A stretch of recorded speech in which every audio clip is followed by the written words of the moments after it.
El 11 de septiembre del 2001 ocurrió uno de los atentados más grandes en la historia de los Estados Unidos. 3 años después, en 2004, un hombre llamado Gary Bogatz, uno de los fundadores de la red de supervivientes del World Trade Center, descubre un foro virtual creado para víctimas de los atentados. La persona que creó este foro se llamaba Tanya Head. En este artículo, Head compartía su testimonio donde sobrevivió al impacto del vuelo 175 del United Airlines en la torre sur del World Trade Center. Había estado en la planta 78 y compartía que sufrió graves quemaduras en el brazo y perdió a su prometido Dave en los ataques. En ese momento, Gary Bogatz no dudó acerca del testimonio de Tanya. En ese momento, nadie sospechaba acerca de la historia de Tanya Head, aunque esta escondía una historia más oscura. No olvides suscribirte a este canal para más videos como este. 11 de septiembre del 2001.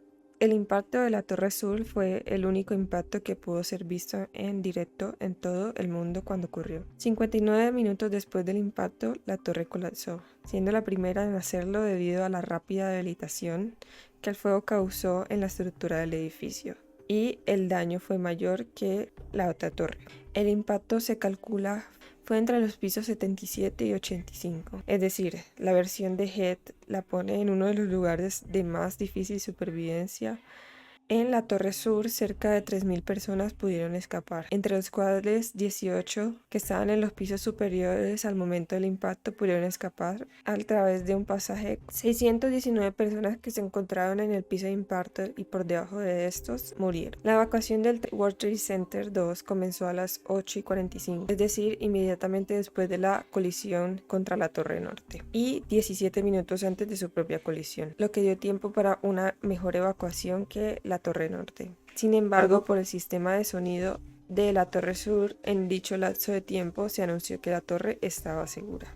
En la historia de Tanya Head, aseguró que se encontraba en la planta 78 de la Torre Sur cuando el primer avión chocó con la Torre Norte, aquel trágico martes. Debido a eso, la mujer se incluyó en la lista de supervivientes por encima del punto del impacto, lo cual la haría la persona número 19 que habría sobrevivido. Tras los atentados de las Torres Gemelas, Tanya Head se convirtió en uno de los símbolos de esperanzas al contar su dura historia. Según relató en grupos de víctimas del atentado, cuando el segundo avión se estrelló contra la Torre Sur en la que ella se encontraba, vio como su brazo quedaba gravemente herido y trató de huir del lugar.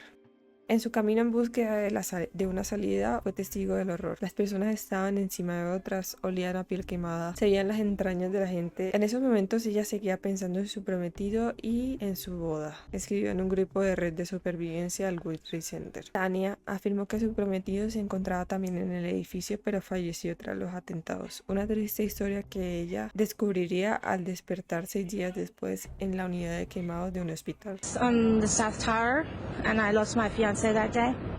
Su dramática vivencia le hizo empezar a destacar entre los 500 supervivientes y pronto tomó un papel protagonista, liderando eventos de recaudación de fondos, realizando entrevistas en medios y hasta logrando financiación pública para la red de supervivientes. Tanya Head se incluyó en la lista de los sobrevivientes por encima del punto de impacto. Incluyó además una anécdota en la cual un hombre moribundo le dio su anillo de bodas, delegándola para que se lo diera a la viuda si ella fuese rescatada. Aunque sus historias a veces habían algunas incongruencias. Por ejemplo, decía que el personaje identificado como Dave, su novio, había muerto en el atentado. En relatos posteriores dijo que era su esposo. En 2005, la mujer fue elegida para dirigir recorridos por el centro de visitantes del Tribute del World Trade Center y se convirtió en la presidenta de la red de supervivientes de los atentados. Su carácter carismático y los detalles específicos de su historia la hicieron una guía popular y una figura pública respetada. Sin embargo, su carácter evasivo ante entrevistas más profundas levantó sospechas. En septiembre del 2007, 6 años después de los atentados, el New York Times inició una investigación para un artículo conmemorativo. El New York Times buscó verificar los detalles de la historia de Head, al considerarla uno de los testimonios más importantes. Las sospechas comenzaron cuando los reporteros descubren que los artículos que ella decía tener de la Universidad de Harvard y de la Universidad de Stanford no aparecían registrados en dichas instituciones. También quedó demostrada que no trabajaba en Merrill Lynch con oficinas en el World Trade Center, que era lo que aseguraba para justificar su presencia en la Torre Sur. Al mismo tiempo comenzó a rechazar entrevistas con la prensa. El New York Times entonces comenzó a contactar a miembros de la red de supervivientes para verificar los relatos de Heath.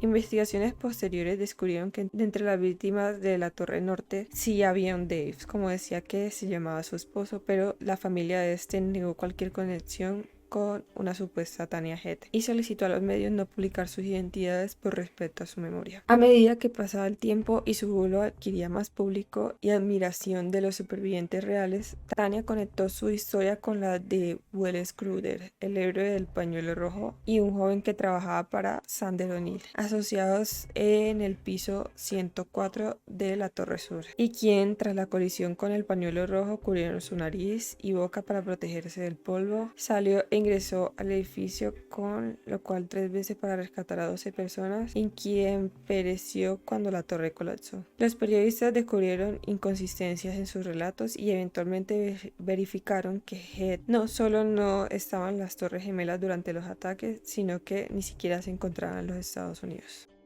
Ella no solo no se encontraba en Nueva York durante los atentados, sino que su nombre real era Alicia Esteve Heath, oriunda en Barcelona y perteneciente a una familia de conocidos empresarios barcelonienses que se vio implicada en 1992 en un escándalo económico conocido como el caso de Planes Dermot. Alicia comenzó a estudiar un máster en gestión empresarial en la Escuela Superior de Administración y Gestión de Empresas de Barcelona. Según se descubriría años después, al día de los atentados, Alicia Esteve se encontraba en Barcelona y seguía haciendo vida normal. De hecho, llegó a terminar su máster, tras lo cual todo su entorno le perdió la pista. Sería después cuando, bajo su falsa identidad, comenzaría a construir su relato como superviviente del 11 de septiembre. Su historia de vida y sus cicatrices eran producto de un accidente en Cataluña, no del ataque terrorista. Después de que el bulo fuese descubierto, Steve Heath no hizo ningún intento en desmentirlo. Rechazó toda solicitud de entrevista y desapareció, probablemente abandonando Nueva York. También se confirmó que Steve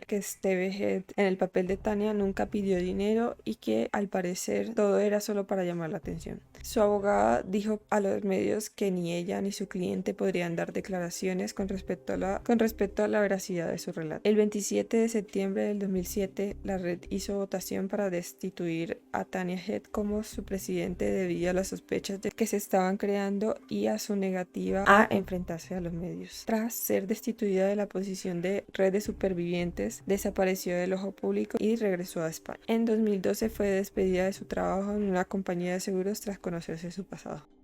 Hasta aquí la historia de una de las mujeres más mentirosas del mundo. Gracias por ver este video, comenta y no olvides suscribirte para ver el siguiente video de el hombre que tomó unas vacaciones a Corea del Norte.